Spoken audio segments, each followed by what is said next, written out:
Mesdames, Messieurs, amis internautes de Royal TV Bénin, salut et bienvenue dans ce journal dont voici les grandes articulations. Vie associative, le directeur exécutif de GVEV ONG et son personnel en journée de réflexion et d'auto-évaluation. Monde du numérique, Guérit TV Monde célèbre ses 7 ans d'existence. Et puis, Festival départemental des jeux ludiques dans le département du Plateau. La commune de Kétou a abrité l'événement.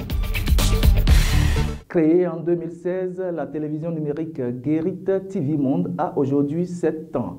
Pour commémorer cet anniversaire d'existence, le leader des Web TV a organisé une cérémonie forte et simple. C'est à Eleona House de Tokuta ce dimanche 1er octobre 2023. Suivez le point.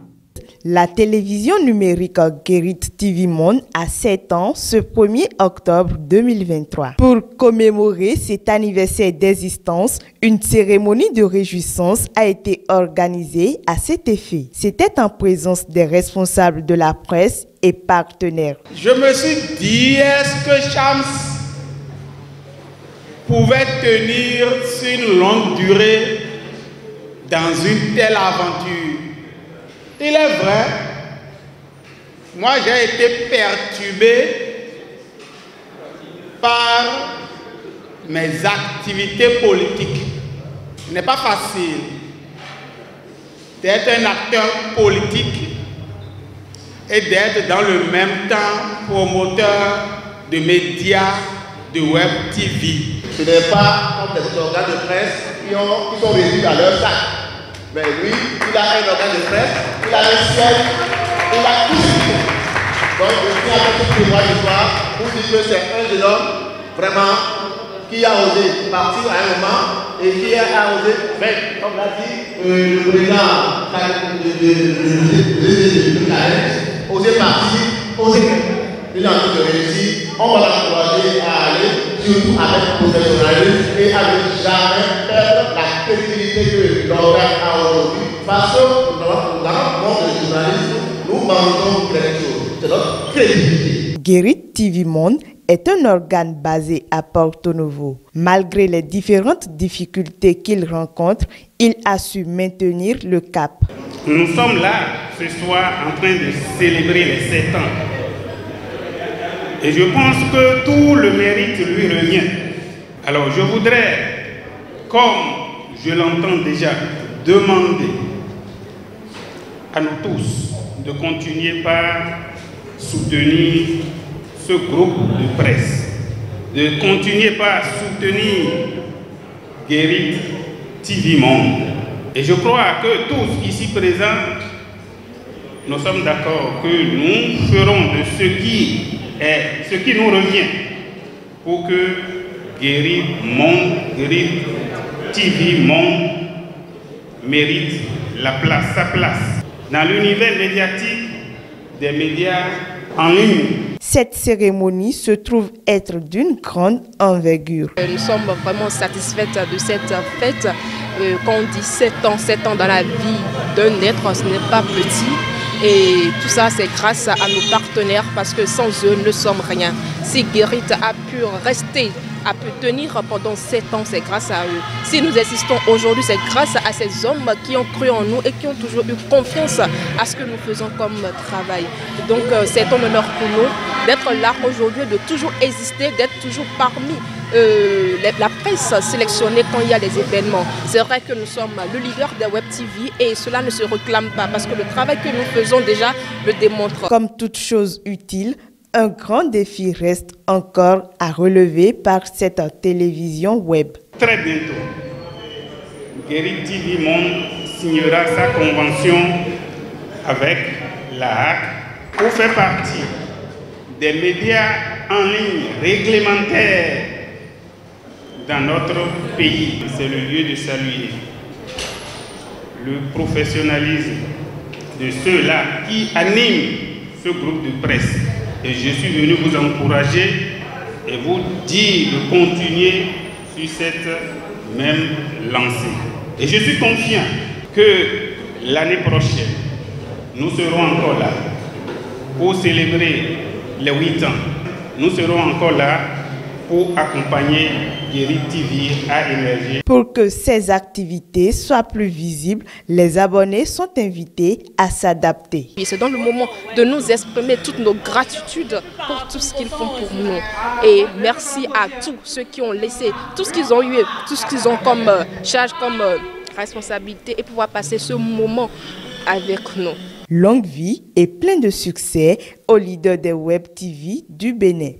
Après quelques temps de plusieurs activités menées, les responsables de GVEV ONG ont décidé de se voir pour faire le point. C'était donc à travers une journée de réflexion et d'auto-évaluation. Suivez le point dans ce journal. Réfléchir et s'auto-évaluer. Voilà l'objectif de la rencontre de tous les membres de l'ONG Jeunesse et Emploi Vert pour une économie verte, entendez GVEV, dans la journée du vendredi 29 septembre 2023 à l'hôtel Béouva de Dangbo. L'occasion était pour le directeur exécutif de cette ONG de faire une projection des forces et faiblesses notées de cette année dans le plan de travail annuel de l'année 2024. Quand vous évoluez et que vous avez de l'expérience, il faut s'arrêter par moment et rechercher les mots. Des petits problèmes ou situations à l'interne au sein d'organisations qu'il faut résoudre. Donc on a décidé d'auto-évaluer le personnel, de faire une auto-évaluation institutionnelle. Et en même temps, cette journée, on l'a fait d'une pierre plusieurs coups.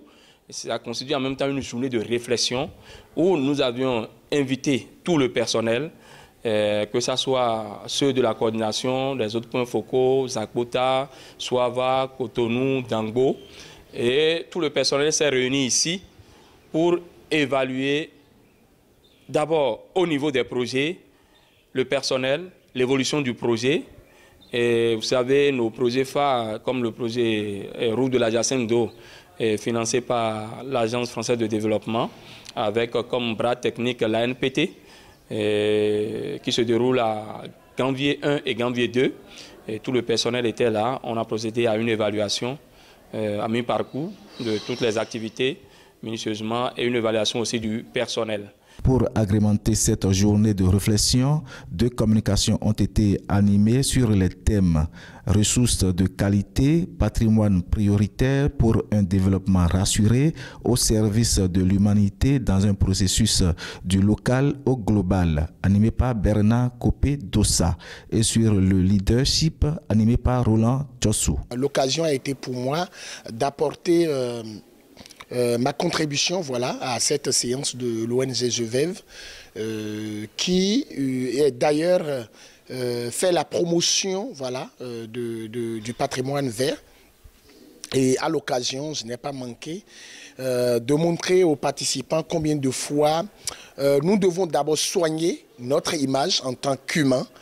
Nous devons soigner les valeurs qui nous ont inculquées comme éducation et partant de là, nous imposer sur le marché de l'économie mondiale à travers des innovations de qualité. L'objectif était de réveiller cette flamme-là au sein des membres de l'ONG GVEV afin que chacun d'eux puisse se sentir concerné par les objectifs de GVEV, afin que chacun puisse se donner à 100% pour que les objectifs soient atteints. À l'issue de ces 2 communications, les participants se disent satisfaits. Être un patrimoine d'abord, c'est d'abord avoir confiance en soi-même d'abord, et aussi avoir l'esprit de leadership qui est vraiment primordial pour tout un chacun de nous, pour tous les secteurs dans lesquels nous allons opérer les fois à venir.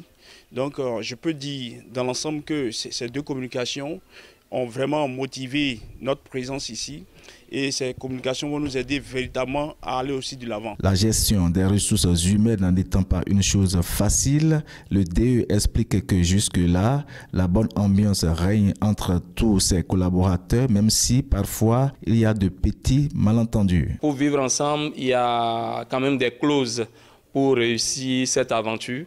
Et donc j'essaie, pour ceux qui, du commun des mortels, ceux qui me connaissent savent que je ne fais pas le patron, je ne suis pas le patron. Moi, je suis avec mes collaborateurs et je constitue aussi un collaborateur pour eux. Je ne suis pas un patron pour eux. Et donc, on s'entend très bien dans cette ambiance. Et quand il s'agit de mettre les pendules à l'heure, je n'hésite pas. C'est vrai, c'est difficile quand vous êtes avec des jeunes, des plus jeunes que vous. C'est très difficile de les encadrer, mais nous arrivons toujours à nous entendre. Faut-il le rappeler, depuis la création de l'ONG GVEV, Henri Toti ne ménage aucun effort pour relever les grands défis à travers son leadership, ce qui lui a valu assez de trophées et de tableaux tant à l'interne qu'à l'international. On ne peut que souhaiter longue vie à l'ONG Jeunesse et Emploi Vert pour une économie verte. Les 5 communes que compte le département du Plateau se sont retrouvées à Kétou ce samedi 30 septembre 2023. C'est à l'occasion du festival départemental des Jeux ludiques dans le département du Plateau. Modeste Dabois et Sergio Akoteyon ont signé ce reportage. Valoriser les loisirs endogènes. C'est dans ce cadre que la direction départementale des sports du Plateau a initié une compétition des activités ludiques réunissant les 5 communes qu'il compte. Awale, Ebe, Buntu, Ereominira et Dam sont les jeux au cœur du festival. Nous sommes le samedi 30 septembre 2023 au centre des jeunes de Kétou. Un choix qui n'est pas au hasard. Et nous, on a un planning, une dynamique et puis on suit un système. Nous avons déjà fait le tour des autres communes. Nous avons 5 communes et nous avons fait, il y a de cela 3 ans, à Djawere. Après le tour de Djawere, nous l'avons fait à Ifanyi, nous l'avons fait à Sakété l'année passée. Cette année, on est à Kétou. C'est ce qui justifie notre présence ici à Kétou. Donc, et comme d'autres le disent, c'est Kétou, Kétou, non, il y a des raisons. Après des heures de face à face, la commune de Pobert remporte le trophée Hébert et Ereominira. Sakété rentrera également avec 2 trophées, Buntu et Jeu de Dames. Le 5e et dernier trophée restera dans la commune haute pour le jeu de Awale. Djawere et Ifanyi n'ont pas démérité, même si cette édition n'était pas en leur faveur. Organisateurs et participants saluent l'initiative et le fair play qui ont rayé. Je suis tellement content et heureux parce que le jeu de qui c'est un jeu très difficile, mais malgré que c'est difficile, nous sommes vainqueurs. Nous avons remporté la coupe pour aller à Pobert. Vraiment, je félicite le gouvernement qui a organisé l'activité en question. Je les félicite tout au moins parce que ça nous donne au moins la chance de venir chaque année donner ce que nous savons faire. C'est une grande satisfaction pour moi quand même de voir se dérouler cette phase-là départementale qui s'est déroulée dans le fair play. Et aujourd'hui là, nous sommes très heureux parce que les résultats sont très bien. Chaque commune a gardé sa place. D'autres communes ont connu une amélioration. Par exemple, Pobert qui est toujours resté premier pour le jeu des baies, ce qui montre culturellement que c'est leur chose. Nous remercions le gouvernement de son excellence, M. Patrice Talon, à travers notre ministre Joa Domiki. Nous allons continuer à maintenir le cap et que le meilleur gagne pour la phase nationale. Ces jeux qui impliquent ados, jeunes et personnes âgées nécessitent une forte participation les éditions à venir. Les parents n'aiment pas laisser leurs enfants, surtout les filles. Je vais passer par ce canal pour dire aux parents que c'est une fête et c'est les amusements. On doit laisser les enfants, c'est une journée. Ça là ne dit pas, puisqu'il dit que les enfants ils ont déjà commencé les écoles, que ça va perturber les études, alors que c'est faux. Normalement, ceci-là, ça va renforcer les études. Notons que c'est Kétou qui va abriter la phase nationale de l'édition 2023 du Festival des activités ludiques. Page Inter à présent. Le pape François ouvrira mercredi 4 octobre prochain au Vatican la 16e Assemblée générale ordinaire du Synode des évêques. Principale nouveauté à cette institution consultative créée par Paul VI en 1965. Des femmes vont pouvoir donc voter à l'Assemblée des évêques. Le pape François ouvrira mercredi 4 octobre au Vatican la 16e Assemblée générale ordinaire du Synode des évêques, l'aboutissement d'une vaste consultation mondiale sur l'avenir de l'Église catholique. Principale nouveauté à cette institution consultative créée par Paul VI en 1965, des laïcs et des femmes pourront prendre part aux travaux et voter, une première dans l'histoire de l'Église. Il y a 700 millions de femmes catholiques dans le monde, il est temps que l'Église les écoute. Et ce que nous avons entendu tout au long du processus synodal, c'est qu'elles veulent servir l'Église. Les femmes revendiquent un statut d'égalité. Seules 54 femmes sur les 464 participants au synode auront le droit de vote, alors que les demandes affluent des 4 coins de la planète. Sheila Pires, qui travaille pour la conférence épiscopale sud-africaine, est venue spécialement depuis Johannesburg. Les femmes veulent se voir attribuer de meilleures positions de leadership. Elles veulent que leur voix soit entendue durant la prise de décision. Les femmes veulent participer. Les femmes prendront part au débat et voteront sur le document final, ce qui était jusqu'à présent réservé aux dignitaires ecclésiastiques. Une ouverture qui n'a pas été bien perçue par tous. Il faut à la fois un changement de culture, de mentalité, c'est une question d'attitude, d'éducation, et ce n'est pas facile. Le nombre de femmes travaillant au Vatican et celui des familles occupant des postes de direction aurait nettement augmenté au cours de ces 10 premières années de pontificat de François, selon le Saint-Siège. Au moins 9 mineurs ont été tués dans l'effondrement d'une mine d'or située près de Chegoutou, à quelques 120 km de l'ouest d'Ararar, a-t-on appris samedi de la Fédération des mineurs de Zimbabwe et d'un ingénieur du site. Au Zimbabwe, au moins 9 mineurs ont été tués vendredi dans l'effondrement d'une mine d'or située près de Chegoutou, à quelques 120 km à l'ouest de la capitale. La chaîne publique Zimbabwe Broadcasting Corporation a déclaré samedi que 34 mineurs avaient été pris dans cet effondrement. 13 d'entre eux ont réussi à s'échapper. La mine s'est effondrée alors que j'y entrais avec un collègue. Nous avons alors rencontré les autres personnes avec qui nous travaillons. Ils étaient 18 ou 20. Ils se précipitaient vers la sortie. Et nous avons pu nous échapper ensemble. Selon le ministre des Mines, des opérations de sauvetage sont en cours à la mine de Bay-Rose. Samedi après-midi, des centaines de riverains attendaient dans l'angoisse que leur mari ou leur fils soient extraits des décombres. Immédiatement après l'incident, on nous a dit qu'environ 13 personnes avaient réussi à sortir indemnes, ce qui laisse environ 21 personnes sous terre. Le sous-sol du Zimbabwe recèle de nombreux minerais, dont des diamants et de l'or, et en raison d'un chômage massif, nombreux sont ceux qui survivent en travaillant dans des mines artisanales. Pour le ministre des Mines, le manque de sécurité serait à l'origine du drame. Je pense que tous ces accidents sont le résultat d'une exploitation minière irresponsable. Les précautions appropriées qui sont censées être observées ne sont pas prises.